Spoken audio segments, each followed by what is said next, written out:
Começa agora o BTcast. Teologia é nosso esporte.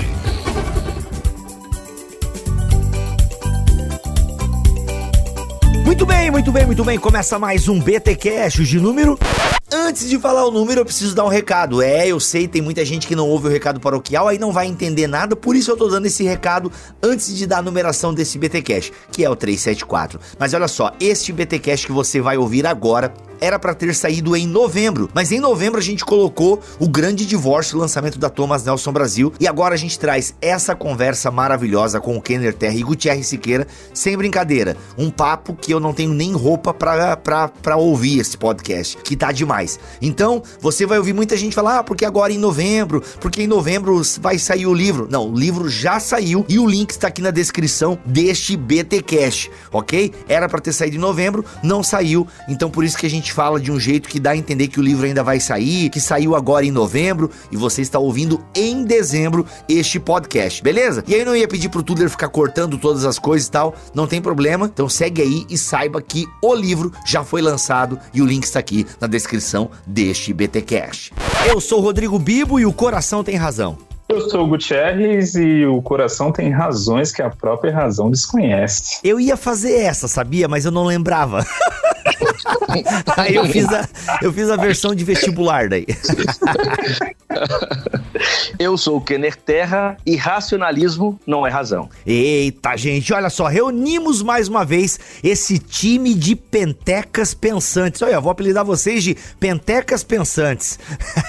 Reunimos esse time para falar sobre pentecostalismo, razões e emoções. Isso aí é música de boy band, cara. Não. O tema, na verdade, é razão ou emoção. Será que a gente precisa escolher? E se você ouve bastante aí os podcasts do Bibotalk, sabe que nós temos falado já de longa data sobre doutrina e devoção, afeições religiosas de Jonathan Edwards. Você tá ligado? Então, hoje vamos falar sobre isso numa perspectiva do pentecostalismo. E cara, fica com a gente, porque eu tenho certeza que você vai aprender alguma coisa. Concordar? Eu não sei, mas com certeza aprender a respeitar este movimento, que é o maior movimento evangélico do mundo. Então, respeita e aprende com os penteca pensante aqui. Mas antes, os recados paroquiais.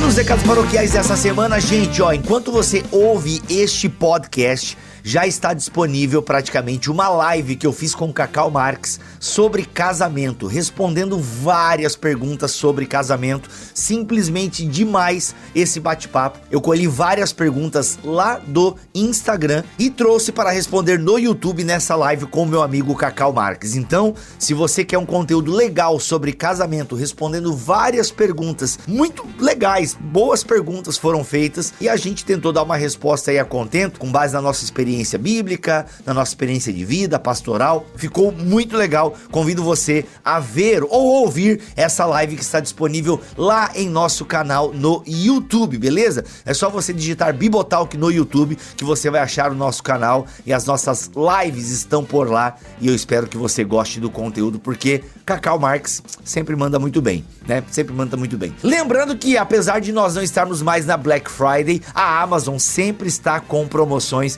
e você pode comprar na Amazon pelo link do Bibotalk. Nunca esqueça, sempre que for comprar na Amazon, compre pelo nosso link, porque isso nos ajuda demais. E outra forma de nos ajudar é ser um mantenedor recorrente. É você, com uma quantidade mensal, nos ajudar. Louva a Deus pelos mantenedores que nós já temos, que todos os meses tiram uma porção do seu ganha-pão para que eu tenha o meu ganha-pão e possa abençoar tanto a minha vida como de algumas pessoas que estão no Bibotal, que são beneficiadas, né? Inclusive posso pagar o editor que está editando este BTcast. Então muito obrigado a todos os mantenedores, e se você pode, a partir de R$10 você pode se tornar um mantenedor do Bibotalk. Inclusive, além de ter um grupo privado no Telegram semana, com sorteios semanais de livros. A gente de vez em quando faz algum BTcast extra, mas olha só, em 2021 vai ter o Meio Amargo, exclusivo para os mantenedores. Não posso falar mais nada, mas aguarde que vai ter. Aí não vai falhar, meu amigo e minha amiga. Não vai falhar. Um conteúdo exclusivo mensal só para os mantenedores. Mas olha só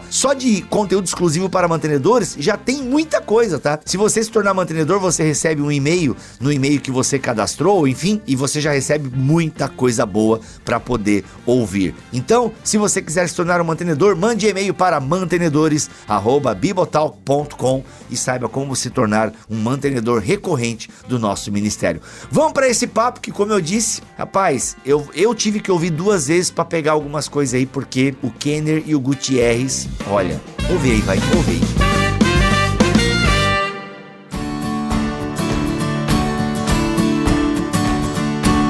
Nós estamos aqui com o Kenner e o Gutierrez porque nós estamos com um projeto que vamos lançar agora em novembro, ok? Com a Thomas Nelson Brasil. Meninos, como é que é o nome do livro mesmo? Que passou umas 3 versões de nome por mim, eu não lembro qual ficou a decidida agora. É porque a gente tava aguardando ouvir ao Espírito, entendeu? Eita, nós, olha aí sim. Tava esperando a revelação final. No caso, a revelação é o dono da Thomas Nelson, né, que decidiu lá o nome. Mas o que o nome dele é André. Ou a dona, não sei, né? Quem foi? Como é que ficou o título aí, galera? Eu sei que ficou top. Então, o nome do livro é Autoridade Bíblica e Experiência no Espírito. E tem o subtítulo A Contribuição da Hermenêutica Pentecostal Carismática. Olha aí, muito bom. Gente, olha só. E no primeiro episódio que nós gravamos aqui com o Gutierrez e com o Kenner, nós já falamos um pouquinho sobre hermenêutica pentecostal. Ficou um episódio muito legal. Ele foi lançado no dia 8/9 de 2020. Tá lá no site bibotalk.com ou no seu agregador de podcast. Hoje nós vamos ampliar um pouco, porque são vários capítulos neste livro que vai ser lançado pela Thomas Nelson, e hoje nós vamos explorar mais um capítulo que é esse, falando sobre emoções, razões, experiência. Afinal, uma das acusações que fazem ao pentecostalismo é que é muita experiência, essa galera é da experiência, não é assim que o pessoal fala? Esse pessoal aí só quer saber de experiência e tal. Então, será que é isso mesmo? Vamos entender um pouquinho mais esse. Só que é o seguinte, galera, é um panorama que a gente vai ter aqui no capítulo. Então, obviamente, a gente quer convidar você, quando o livro for lançado, se você quiser entender um pouquinho mais do movimento pentecostal e as suas bases hermenêuticas, esse livro com certeza vai te ajudar. Bem, gente, razão ou emoção? Afinal, a emoção é inimiga da razão, como muitas vezes se pensou? E eu tava lendo no livro, caramba, é uma discussão de gente grande, né? Não é uma discussão de Twitter. Essa parada de emoção, inimiga da razão e tal. E aí? Eu acho assim, eu começo, Gutierrez, você também. Pode começar. Eu acho que essa discussão, ela precisa ser considerada a partir de uma ideia equivocada do conceito de razão. Porque nós confundimos razão com racionalismo. O racionalismo é um movimento que tem uma demarcação histórica muito, muito identificável, resultado de processos da modernidade, iluminismo, em que acreditava-se, assim, de forma bem geral, né, que o único conhecimento legítimo passava por esse sistema metodológico de uma razão instrumental. O que isso quer dizer? Quer dizer o seguinte, usando uma ilustração, o homem moderno era como um girino, cabeça grande, coração pequeno, quer dizer. Eu uso os instrumentos de um tipo de racionalidade e esses instrumentos, eles são eficazes para que eu acesse a realidade de maneira direta, sem que o meu corpo, a minha história, os meus interesses, os meus pressupostos, minhas memórias, etc., atrapalhem. Então, quanto mais eu elimino emoção, desejo, interesse, pulsão, todas essas coisas que nos habitam, mais verdade, mais verdadeira é a afirmação que faço, é o conhecimento que adquiro. Então, isso é um tipo de compreensão sobre a racionalidade. Isso é um tipo de racionalidade. É uma racionalidade que pode ser considerada como um racionalismo. Quando nós falamos em outros tipos de racionalidade, aí entram exatamente as emoções, a intuição, o corpo, as memórias, que fazem parte do processo de conhecimento. Então, assim, eu acho que para a gente entender bem isso, negar as emoções como um espaço legítimo do processo de conhecimento é escolher por um único tipo de racionalidade, que é o caminho racionalista. Eita. Não sei se ficou confuso. Olha, não, ficou profundo. A galera vai ter que voltar pra ouvir de novo, com anotações e tal, mas deu pra entender. Ficou claro, mas é complexo o negócio. E quando começa um pouco, Gutierrez, a gente consegue traçar um pouco na história essa dicotomia aí, né, que o Kenner acabou de trazer pra nós aí com detalhes técnicos? Essa dicotomia, ela explode no Iluminismo, a época em que a razão foi colocada como uma grande deusa. E aí, qualquer processo que não envolvesse o processo racional foi colocado de lado, né? Então, a gente teve isso, uma influência incrível na filosofia, mas também na teologia, e foi um grande prejuízo para o próprio cristianismo. Se a gente pega na história da igreja, ou mesmo na literatura hebraica, na própria formação da Bíblia, a gente vê que a Bíblia não trabalha com essa tensão entre mente e emoção ou sentimento, né? Por exemplo, quando a gente pega na Bíblia o conceito de coração, na Bíblia hebraica, o coração, ele é razão, ele é mente, ele é processo lógico, mas também é emoção, é sentimento, é vontade, e tudo ali está resumido em um único conceito que é coração. Se a gente vai para os pais da igreja, Agostinho e tantos outros, você vai ver que eles trabalhavam a teologia orando. Se você pega uma obra clássica como Confissões de Agostinho, aquela obra ela foi escrita dirigida a Deus, é uma oração, né? Então, assim, não tem essa dicotomia entre uma teologia sólida, profunda, e que isso é incompatível com sensibilidades, com afetividade. É um tipo de triunfalismo moderno, não é? Quer dizer, tem o seu lugar.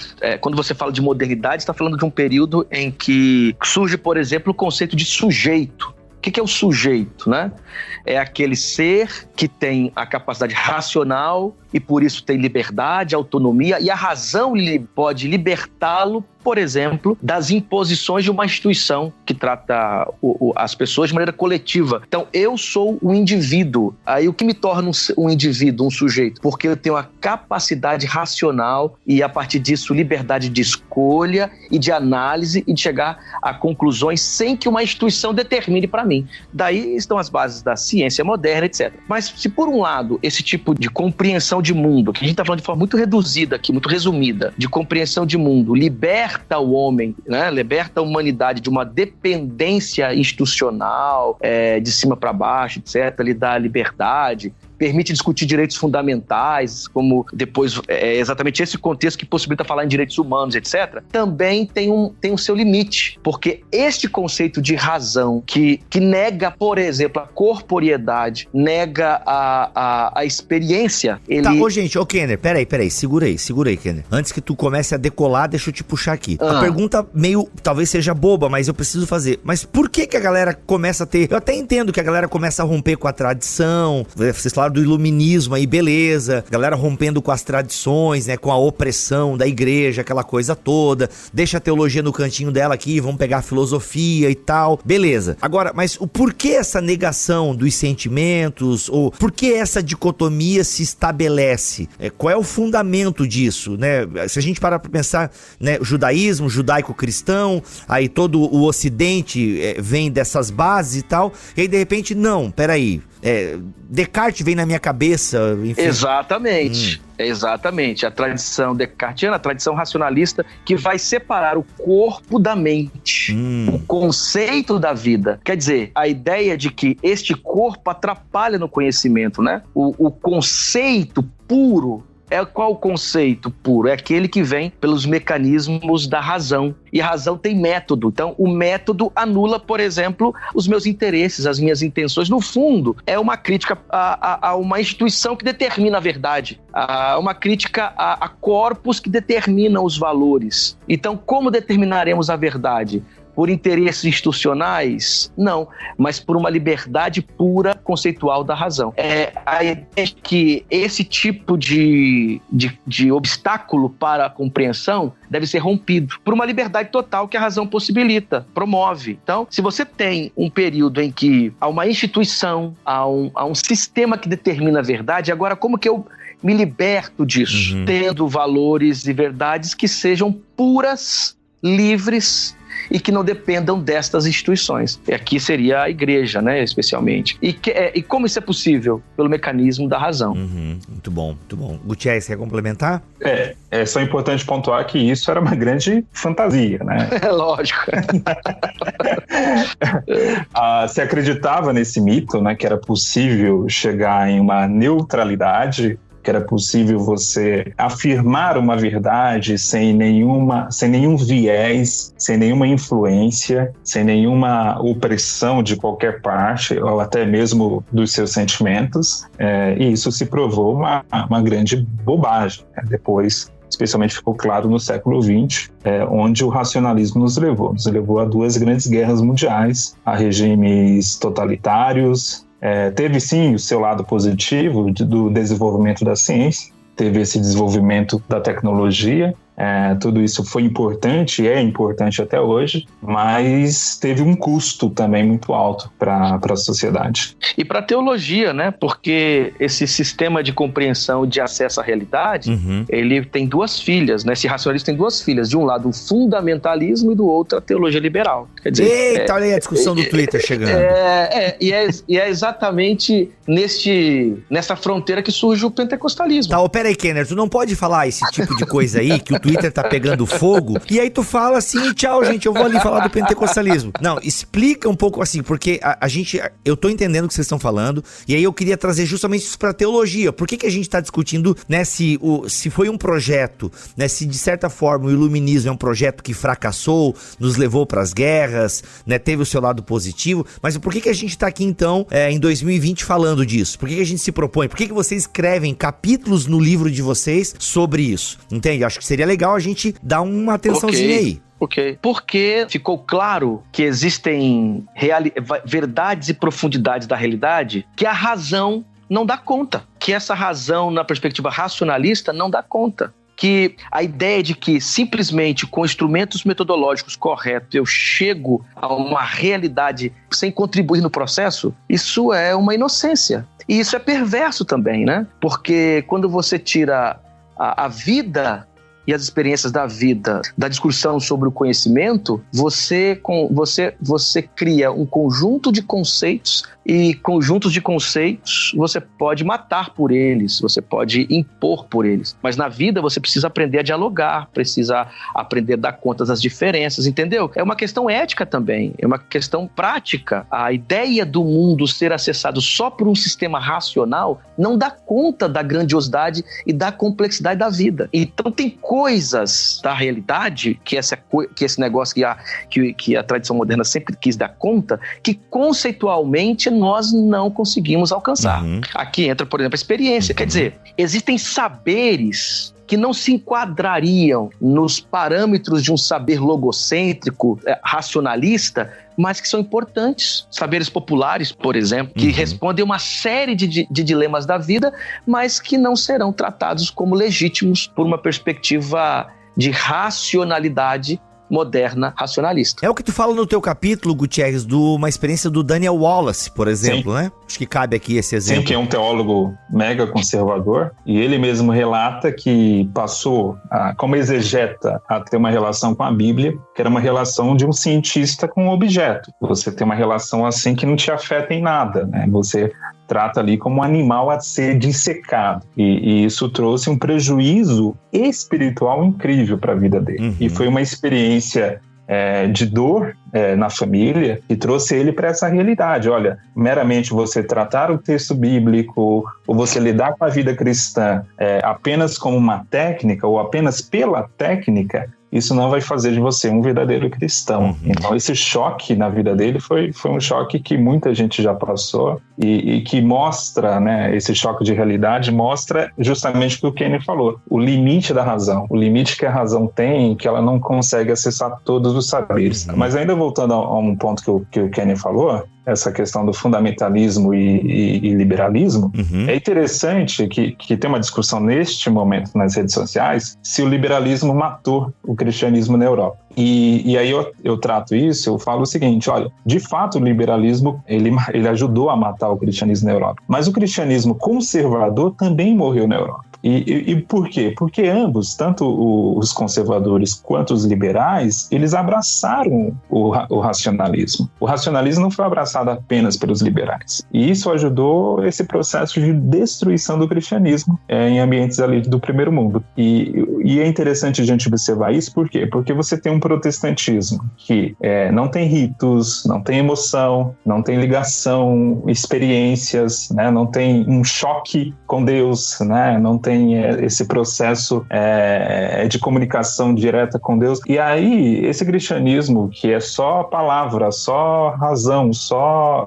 raciocínio, ele é rapidamente confundido com uma filosofia a mais na sociedade. E é por isso que a igreja acabou definhando na Europa. Por essa razão que nós falamos que o fundamentalismo que tenta provar as posturas mais críticas que negam ou a historicidade ou o valor do texto, tanto de um lado como do outro, eles jogam no mesmo sistema, que é um racionalismo fruto da modernidade. Ok, desculpa te interromper, mas se eu tô entendendo então, tanto o fundamentalismo quanto o liberalismo são reféns do racionalismo, é isso? Ou seja, bebem na mesma fonte, apesar de serem inimigos, arqui-inimigos. Exatamente. Por quê? Porque a tradição liberal, ela de alguma maneira tenta enquadrar a fé cristã nos parâmetros, ditames, sistemas da modernidade. E o fundamentalismo, por sua vez, tenta defender, valorizar, proteger usando o mesmo sistema, que é o racionalismo moderno. Um cessacionista fundamentalista é tão racionalista quanto um historicista liberal.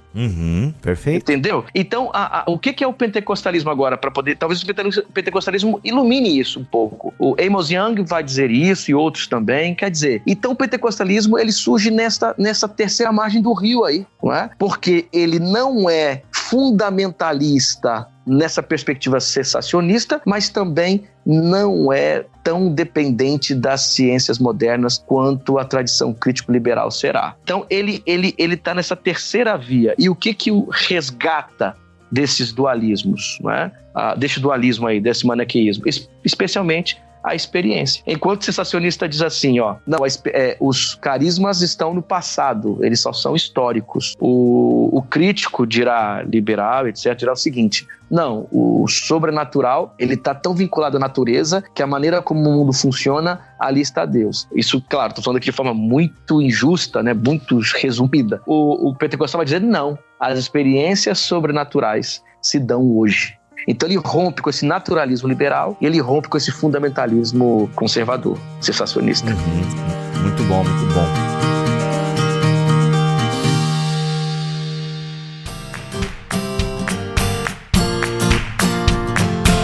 Então, sobre esse ponto, é interessante a gente observar que, de fato, o fundamentalismo tem uma dependência tão forte do racionalismo que ele chega a ter problemas com milagres. Se a gente lê a obra do R.C. Sproul, por exemplo, é muito interessante a forma como ele trabalha o conceito de milagres, porque, no fundo, ele não acredita em intervenções que possam afetar o mundo natural, né? Coisas assim. Eu lembro que a primeira... Sério? Como? Tem certeza, mano? Tem bastante calvinista que ouve a gente, mano. Sim. Caraca. A primeira vez que eu li isso do Sproul, eu lembro, eu era novo convertido, cara, eu tive um choque. A minha impressão naquele momento, porque eu já tinha ouvido falar em liberalismo, né, na negação de milagres e tal, a minha impressão é que eu tava lendo um liberal. Mas eu tô lendo... Nossa, mano. Então, pra ele, as intervenções miraculosas foi só no tempo canônico. Depois acabou... Se você perguntar, ele próprio responde essa pergunta em um dos textos, né? Deus pode curar alguém? Ele fala que sim, né? Que Deus pode, eventualmente, responder uma oração? Que sim, mas se você pensa no conceito de milagre como uma intervenção nas leis naturais, isso já não era algo que ele abraçava. Isso, para ele, se você perguntasse milagre nessa qualificação, ele diria, não, nesse sentido, eu não acredito em milagre, né? Então você vê, é uma posição de um teólogo muito conservador, que é de uma tradição mais fundamentalista, e que tem a mesma dificuldade com milagre que o liberal vai ter. Só que, é claro, o liberal vai ter isso talvez de modo ainda mais extremado, né? Mas assim, eu só quero dar esse exemplo, eu não estou aqui querendo desfazer a imagem do Spru e nem dizendo que ele não prestava, não era nada disso, mas é só um exemplo pontual para a gente ter ideia de como o fundamentalismo tem uma dependência tão grande do racionalismo que ele tem dificuldades até com milagres. E isso, para a exegese bíblica, vai ser traduzido em quê? O método sendo capaz de anular quem está usando no processo de interpretação bíblica. Tá, explica isso aí, como é que é? Não entendi. Como que se aplica numa exegese, numa perspectiva de interpretação bíblica? Ora, se eu me utilizo de um método que é formado por categorias racionais e aplico ao texto, os meus interesses, a minha criatividade, as minhas questões não interferem. Eu só posso falar, por exemplo, e aí já é uma outra discussão que não sei se a gente vai conseguir entrar nisso hoje, em intenção do autor histórico, fora do texto, etc., se eu acredito que eu posso chegar até ele. Como que eu chego até ele? Me anulando totalmente nesse processo. Então, veja, tanto aquele que vai negar o texto, dizendo que esse texto não é histórico, porque não se enquadra em categorias históricas do historicismo moderno, ou aquele que vai dizer que esse texto é histórico, mas eu vou chegar no seu sentido histórico factual, ou seja, tanto quem utiliza o método histórico crítico quanto o método histórico gramatical, os dois estão jogando no mesmo sistema, que é o sistema racionalista, que nega os interesses, os desejos, as emoções, as experiências no processo de interpretação. Tá, Kenner, mas aí não é perigoso eu também colocar as minhas emoções e o meu coração, afinal o coração do homem é enganoso? Brincadeira, mas a brincadeira tem um pouco de verdade. Não é perigoso? Como é que a experiência vai me ajudar na hermenêutica bíblica? Primeiro, você precisa admitir que não é possível ler a Bíblia deixando de ser humano. Quer dizer, você não se torna, você não entra num processo fantasmagórico quando você vai ler a Bíblia, só porque está usando o método. Não é à toa que pesquisadores que usam o mesmo método chegam a conclusões diferentes no mesmo texto. Só que aí você precisa admitir. O que é um método? O método é um caminho que você faz. Uma vez que você admite que a experiência faz parte do processo, aí você é justo e a interpretação fica plausível. Por isso que a Bíblia é inesgotável. Então, nesse sentido, a experiência ela não vem como rainha e dona do processo. Ela vem primeiro sendo admitida, que está aí. E que todos que leem a Bíblia, mesmo que o façam usando métodos, pode ser um ótimo exegeta. Ele tem uma série de questões que lhe habitam, das quais não consegue se livrar. E nunca fará. E é assim que Deus nos cria, é assim que nós somos. Então ele precisa de referenciais teóricos, de métodos que possam ajudá-lo nesse processo. Para o pentecostal isso não é problema. Ou pelo menos pentecostais que entenderam o seu ethos, né? Entenderam as suas características, os seus traços. A experiência, inclusive, é o que há de mais belo da fé pentecostal. O pentecostal sabe que o Espírito Santo age dando dons porque ele vivencia isso. Não é porque ele leu sobre isso. Agora, como que ele conjuga essa experiência no processo de interpretação? Ele precisa de métodos que sejam mais adequados à compreensão de que a experiência está no processo. Aí é o que você falou no episódio passado, aí a importância de uma hermenêutica pentecostal. Exatamente, entendeu? Agora, qual que é uma crítica que eu faço ao método histórico crítico, por exemplo? O método histórico crítico, ele é filho bastardo do seu tempo, não é? De um racionalismo moderno. E há nele uma arrogância de achar que, utilizando as ferramentas, crítica das formas, crítica da redação, crítica da tradição, que são ferramentas que compõem o método histórico crítico, que nós chamamos de método histórico crítico, há ainda para muitos a ideia de que, usando corretamente essas ferramentas, você consegue chegar, por exemplo, no fato bruto da realidade do texto. Veja, isso aqui é no mínimo inocente. Por outro lado, alguns do método histórico gramatical fazem assim também, do mesmo jeito, mas fazem não negando a historicidade do texto, não colocando em xeque o valor do texto. Isso mostra, Bibo, que alguns vão dizer, mas não, que no método histórico gramatical ele surge desde os pais da igreja. Essa é uma outra questão, porque eu acho que o método histórico crítico, como a gente entende ele hoje, ele é filho da modernidade. Ele é resultado das tradições reformadas, etc. Como nós temos ele hoje, ele não é uma ponte direta para a patrística, não. Isso não dá para a gente fazer esse olhar direto à patrística. Ele, da forma como ele é apresentado hoje, ele tem toda aquela filologia humanista, a tradição do Renascimento, o racionalismo moderno, do lado do método histórico crítico. Então, os dois são filhos deste racionalismo moderno. Mas tanto um quanto quanto o outro. Um para negar a historicidade, como o método histórico crítico costuma fazer, e que assusta tanto, né? Como os mais conservadores, que usam o método para descobrir esse histórico e tal, eles têm uma inocência, eles acreditam que usando esse método, ou esses métodos, de maneira correta, não é? Sincera, eles vão conseguir anular um dado básico de uma leitura bíblica. Aí você pergunta, qual o dado? O ser humano, Só o ser humano. É, só o ser humano.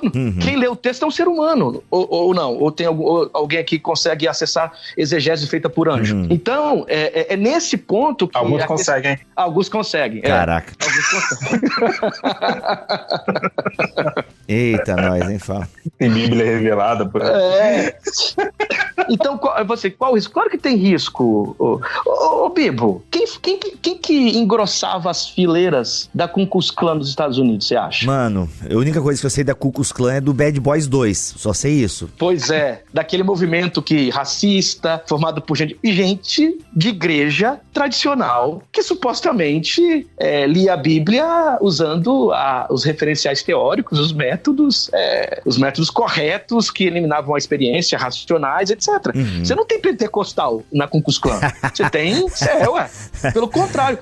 E é interessante porque o Cecil Robeck, que é um grande teólogo pentecostal, ele diz o seguinte: enquanto os tradicionais estavam engrossando as fileiras da Ku Klux Klan com seu racionalismo supostamente correto e frio, os pentecostais estavam entre homens e mulheres, negros e brancos, vivendo a igualdade no espírito. Eita, nós. Ô Gutierrez, conta aquela história que tu coloca ali no teu capítulo de 2 teólogos bem liberais que tiveram canela de fogo. Como é que é isso aí? Pois a gente pega 2 casos que eu cito no livro, né? O Charles Price, que era metodista, e a Etta Linneman, que foi uma aluna do Bultmann. Olha aí, essa não era crente, hein? Brincadeira, gente. Eu até cito o Bultmann no Mosaico. Vai lá, continua. Mas ambos tinham uma relação totalmente incrédula, né, com a fé cristã, não acreditavam em milagres, nada disso. E ambos passaram se converteram realmente após participarem de um culto pentecostal. E no caso dela, da aluna do Bultmann, ela estava passando na frente de uma igreja pentecostal. E ao passar e ouvir aquela música, aquele sermão eloquente, ela se sentiu impelida a entrar, e naquele momento ela aceitou a Jesus. É muito curioso isso, né? Porque eram essas 2 pessoas, o Charles Price e a Etta Linneman, eles já eram teólogos formados, respeitados, cada um dentro ali do seu escopo, né, como exegetas, e depois de uma experiência em um culto pentecostal, isso mudou inclusive a forma de pensar a teologia. Quando o Kenny faz essa crítica aos métodos, fica parecendo, eu falo isso pensando aqui como advogado do diabo, né? Fica parecendo que ele é contra os métodos, né? Não é esse ponto, tá, pessoal? Não, e fica parecendo que só os pentecostais estão certos. Não, essa questão não é, ninguém aqui é contra o método histórico-gramatical, ou mesmo o método crítico, né? A grande questão é que a gente tem que apontar que esses métodos, especialmente o crítico, eles prometeram uma falsa promessa, que foi a promessa de chegar ao texto sem nenhuma influência, de você obter o resultado central do pensamento do autor, da intenção autoral, sem nenhum tipo de contaminação. Então, essa promessa é falsa. Essa é uma promessa calcada no racionalismo. Sabe que isso pra mim é um alívio, porque o pessoal vem com aquele papo de exegese e exegese.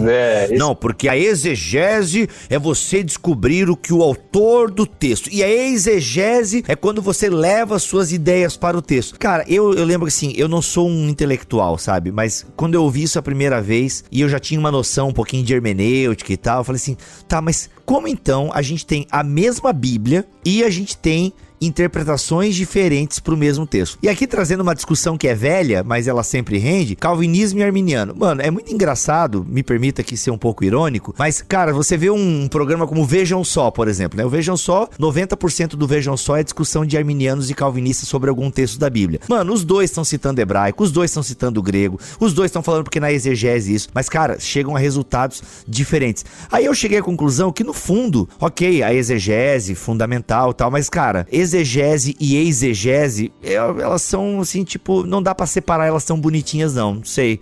Eu acho que essa fala do Gutierrez confirma esse sentimento que eu tinha. Com isso, é claro que a gente tem que ter esse objetivo, temos que ter essa meta. Eu tenho essa meta quando eu vou ler e estudar o texto bíblico. Eu quero chegar aqui na intenção autoral, no que Paulo, que Lucas quis dizer.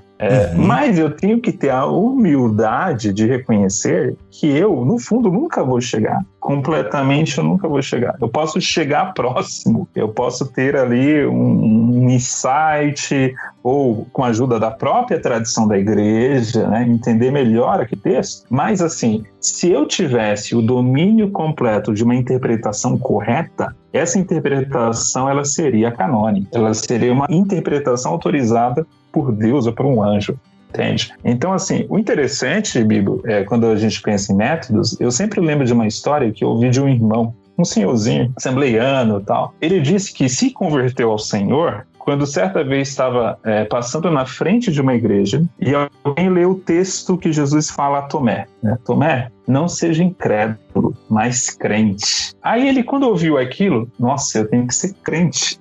Porque Jesus falou que tem que ser crente. E aí ele se converteu. Isso se adequa ao método histórico gramatical? Óbvio que não. Mas eu acredito que Deus usou, sim, aquele pregador e esse entendimento bem fraquinho do texto bíblico, mas isso ajudou um homem a encontrar Jesus Cristo. Agora, deixa eu fazer uma meia-culpa aqui em relação aos métodos. Inclusive, os pentecostais, eles usaram esses métodos, o método histórico gramatical, o método histórico crítico. Na história da hermenêutica pentecostal, a presença do método histórico crítico num uso muito mais moderado, mas tem crítica da redação, etc. E de certa forma, há propostas metodológicas, Bibo, que consideram esse lugar do leitor, da experiência, no processo. Quer dizer, eu não preciso fazer ou exegese ou exegese nessa forma como você apresentou. Ou eu faço uma leitura bíblica que é inocente a ponto de achar que eu posso me anular no processo, ou eu faço uma leitura bíblica que coloca simplesmente sobre o texto o meu interesse e o meu desejo, que também é arriscado. Os dois lados são arriscados. Os dois extremos são problemáticos. É possível, nós temos métodos, ferramentas que vão trabalhar nessa terceira via, que considera, que não exclui, que não é inocente a ponto de achar que pode anular o leitor no processo, mas que ao mesmo tempo valoriza o texto, que ao mesmo tempo considera as tramas que o texto tem, as expressões que o texto usa, o contexto que esse texto pressupõe. Quer dizer, existem ferramentas para além do método histórico gramatical ou histórico crítico. E no diálogo com os outros, você pode, inclusive, estar neste meio termo, nem de uma exegese irresponsável, como também numa exegese, como a gente está aqui usando esses conceitos, né? Uma exegese pura e única. Não se trata de eu acho que o Kenny vai concordar comigo, não se trata de uma escolha, né? Exato. A gente tem que usar todos os métodos, né? Aquele método que reconhece, sim, a influência do leitor sobre o texto, mas também o método que vai usar a história, que vai usar a gramática, que vai usar o texto original no grego e hebraico, que é o método histórico-gramatical. Então, assim, não se trata de escolher qual método é melhor. A gente tem que usar todos possíveis. Por quê? Porque a gente está lidando com a palavra de Deus, a Bíblia, o texto sagrado. E justamente por ser sagrado, ele tem em si uma complexidade que vai muito além da nossa razão e das nossas limitações. Não estou tirando aqui aquela doutrina reformada da clareza das Escrituras, porque essa doutrina diz respeito àquilo que a Bíblia fala a respeito da salvação. Mas a Bíblia em si não é um livro fácil de se ler. Estou falando de um livro que tem mais de 2000 anos, que foi escrito em um período milenar, por mais de 40 autores, em culturas diferentes, por pessoas totalmente diferentes. Então, assim, a gente tem um livro que tem vários gêneros. Então, é claro que a Bíblia não é um livro fácil de ser interpretado, de ser lido, né? E ainda mais tem esse peso por ser a própria palavra de Deus, por ter essa inspiração, esse sopro do Espírito. Então, assim, o ponto aqui, acima de tudo, não é dizer que não é possível alcançar a verdade, porque é possível sim, mas reconhecer e ter humildade de reconhecer que a gente não consegue isso sempre e que a gente tem as nossas limitações.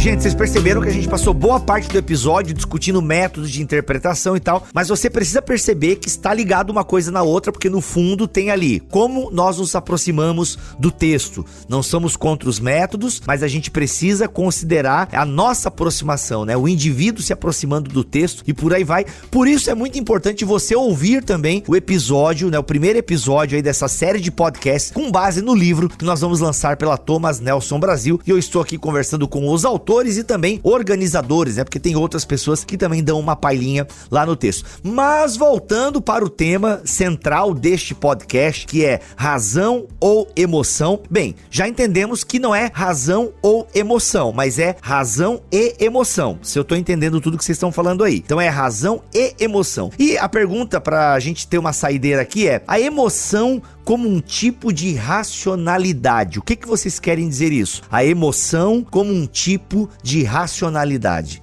Pois é, por muito tempo se acreditou que a emoção atrapalha a razão. E na verdade, a neurociência vem trabalhando isso nos últimos 30 anos, a emoção mais ajuda do que atrapalha a razão. Então ela é uma auxiliar da razão, né? Em que sentido? Por exemplo, quando eu estou para tomar uma decisão que a princípio parece racional, a emoção me ajuda a selecionar. Eu tenho várias opções dentro de uma decisão e o elemento da emoção, o elemento ali mais subjetivo, ele me ajuda a fazer uma primeira seleção. E essa primeira seleção me qualifica a pensar melhor. Vou dar um exemplo mais prático. Se eu estou diante da escolha de uma comida, sei lá, um service. Service. Nossa, eu ouvi o Gutierrez falando service. Tá, vai lá, Gutierrez, continua, não quero te atrapalhar, mas foi engraçado. Que quem conhece o Gutierrez é todo gentleman, entendeu? Fala 5 idiomas, bancário, o cara mora no Morumbi, service, vai. Rico, não, eu não quis entrar nesses detalhes, mas service, vai lá, Gutierrez, e aí? Você tá lá no service. É algo bem da pobreza, né, da ralé, vai, continua, vai, Gutierrez. Então, eu estou ali diante de várias escolhas, né, de carnes, por exemplo, e se uma carne está, assim, uma tonalidade não muito bonita, tal, e às vezes eu posso estar vendo ali que tem uma mosca querendo chegar naquela carne, o sentimento do nojo, que não é um sentimento puramente racional, ele me ajuda no processo e me auxilia no processo de decisão racional. Assim, eu estou dando um exemplo bem básico aqui, mas isso acontece o tempo todo na nossa vida. Aí tem um neurocientista chamado Antônio Damasio, que ele tem um livro muito interessante, né, que é O Erro de Descartes, e ele fala isso, ele menciona uma pesquisa que foi feita com um homem no século XIX, que ele sofreu um acidente e entrou uma barra de ferro na cabeça. Caraca. Terrível, mas ele sobreviveu, mas a barra de ferro afetou apenas o lado do cérebro que lida com as questões emocionais. Então ele se tornou um homem puramente racional, ele não tinha mais emoções, ele não manifestava mais emoções. A partir daquele momento, ele que era um homem bem sucedido no emprego, nas relações familiares, na sociedade, ele passou a ter a vida destruída. Por quê? Porque ele não tinha emoção. Tudo para ele era uma questão de lógica. Ele tinha uma relação com o mundo, uma relação puramente matemática. E aquilo afetou a vida dele de tal forma que, algum tempo depois, ele morreu. E ele morreu sem amigos, sem mulher, sem familiares próximos. Por quê? Porque ele já não tinha uma relação boa com ninguém, justamente por não ter esse lado emocional. Então você vê que a emoção nos ajuda, inclusive, a ter relações melhores, a pensar melhor, a fazer decisões não destrutivas, nem sempre, é claro. É claro que a emoção também, algumas vezes, vai atrapalhar. Mas o que a neurociência tem mostrado é que, na maioria das vezes, ela é uma auxiliar mais útil do que o contrário. Então é interessante a gente observar isso, Bibo, porque eu costumo citar um exemplo. Se eu tive uma boa relação com meu pai na infância, meu pai foi um pai maravilhoso, certamente eu vou ter uma leitura melhor da doutrina da paternidade de Deus do que uma pessoa que teve um relacionamento muito ruim com os pais. Essa pessoa vai ter, a partir da sua emoção negativa,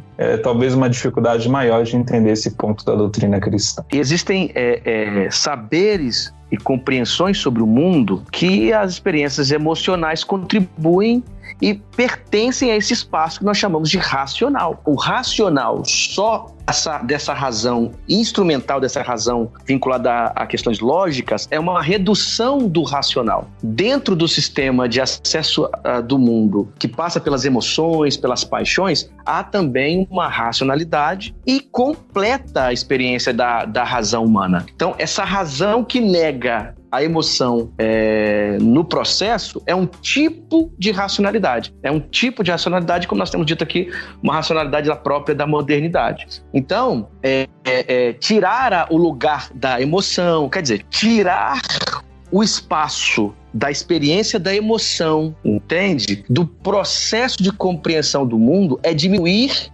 a extensão do que é racional. Quer dizer, há uma racionalidade nas emoções. Você tem um jeito de compreender o mundo. O Gutierrez aí deu exemplo de uma pessoa que sofreu um acidente e não tinha no espaço da compreensão de mundo a experiência das emoções. Então, quando você tira do processo de compreender também o espaço da emoção, você reduz a potência da razão, a potência da racionalidade. Em termos teológicos, litúrgicos, quando você olha uma liturgia pentecostal, ela é irracional? Não. Ela tem um outro tipo de racionalidade. Ela tem a palavra, que precisa de uma estrutura minimamente comunicável, mas ela também tem o corpo, tem as mãos, tem as lágrimas, tem a dança, tem o êxtase. Quer dizer, essas coisas todas vinculadas às experiências emocionais contribuem no processo de relacionamento com Deus. Né? É que um Deus que você entende que é Pai, você entende que é Salvador, você entende que mandou o seu Filho para que os pecados fossem perdoados, mas esse Deus que você entende tudo isso te toca, você chora, você sente, você consegue perceber algumas orientações, você tem compreensões sobre a realidade que só essa estrutura conceitual não dá conta. Então, no fundo, a presença da experiência das emoções alarga a racionalidade e não a nega.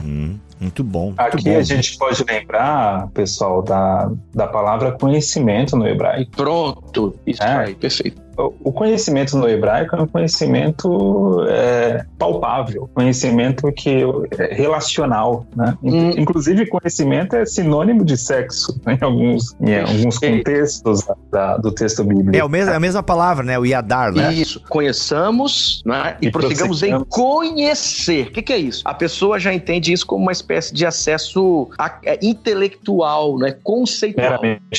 E ali, isso está do lado no texto sobre amar em hebraico. Quer dizer, então conhecer tem uma profunda relação com a experiência do amor. Quando nós dizemos assim, Jesus, eu sou o caminho, a verdade e a vida. Essa verdade não é um conceito em si, é uma relação, é uma experiência que passa, inclusive, pelas emoções, de contato, de toque, de sentir. O profeta que fala e denuncia o seu tempo, ele faz isso tomado por uma força que o faz agir, quer dizer, não é só uma reflexão teórica sobre o mundo, é uma paixão pelo mundo, é uma paixão pelo reino, por exemplo.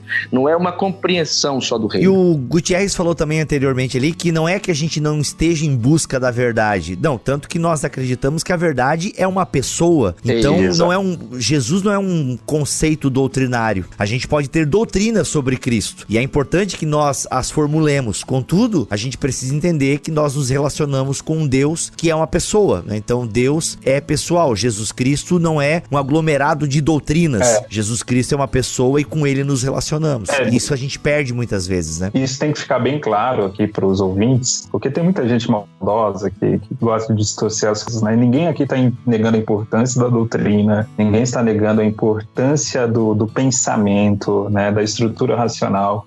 A gente só está dizendo que isso tem limite e que a vida com Deus não se resume a meramente uma relação doutrinal. Né? Tem muita gente que conhece boas doutrinas, que sabe de qual a história das doutrinas e que não tem nenhuma relação. Né? Então, esse é o ponto. Né? A relação com Deus vai muito além de um mero assentimento intelectual.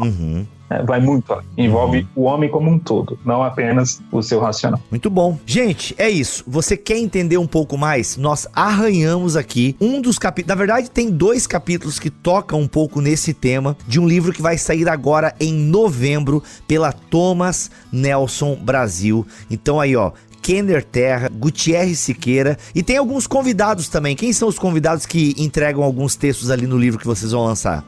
O Craig Kenner, que é um teólogo mais conhecido hoje no Brasil, né? Graças à divulgação já da Vida Nova. Mas vamos ter também o Velit Karkaini, que é um teólogo finlandês, professor no Fuller, e Kenneth Asher, um norte-americano que trabalha em hermenêutica pentecostal, e também o Robert Menzies. Olha aí, tu é fã do Robert Menzies, né, cara? Eu sou fantástico do Robert curte, Menzies, né, mano?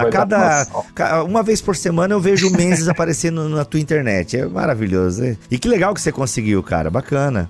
Texto inédito. Olha, o texto inédito. Legal. Gente, autoridade bíblica e experiência no espírito. A contribuição da hermenêutica pentecostal carismática. Gutierre Siqueira e Kenner Terra. Olha aí, se você quer conhecer um pouco mais, se você quer entender um pouco melhor o pentecostalismo, você precisa deste livro, sério, esse livro aqui inclusive tem que estar nos seminários. Cara, o que a gente falou aqui, galera, a gente arranhou, tá? Não dá pra entrar em muitos conceitos, é um livro que você tem que ler, cara, e tenho certeza que vai abrir horizontes, porque o trabalho que o Gutierrez e o Kenner fizeram aqui, os textos que eles escreveram, são simplesmente fundamentais. É isso, meus amigos, alguma palavra final? Não, só agradecer, Bibo, aí pelo espaço, ao Kenner também, sempre é muito bom a gente conversar sobre assuntos de pentecostalismo e ver que o pentecostalismo contribui para a fé cristã muito além da questão litúrgica, né? A gente tem também uma teologia a apresentar e ajudar a comunidade cristã. Muito bom. Eu também agradeço pela oportunidade de termos aí de trocar essa ideia. Eu acho que discutir hermenêutica pentecostal hoje é fundamental, não só para o pentecostalismo, mas para o protestantismo, para o mundo evangélico brasileiro. Então, eu agradeço por fazer parte desse diálogo aí. É sempre muito bom conversar com o Bibo e com o Gutierrez. É nóis. Gente, voltamos na semana que vem, se Deus quiser e assim permitir. Fiquem todos na paz do Senhor Jesus.